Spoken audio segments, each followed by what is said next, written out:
Egunon, kostaldetik barnealdera Gipuzkoa zeharkatu zuen atzo korrikak. Jendetsuak izan ziren kilometro guztiak, izan eguzkitan, euripean edo ilargipean. Gauean Gipuzkoatik Nafarroara igaro zen korrika eta ordu txikitan Nafarroatik Ipar Euskal Herrira.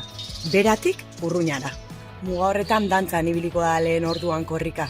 Xenperen, Zugarramurdin, Ainoan eta gero Baionarako bidea hartuko du. Arratsaldean iritsiko da korrika Baionara, posterdiak inguruan.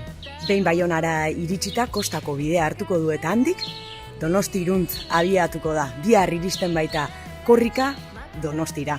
Giro ederrean dabiltza korrikalariak, testigua eskuz pasaz eta euskarari bidea irekiz. Egun ona izan eta bihar Donostian ikusiko dugu elkar. Gozatu!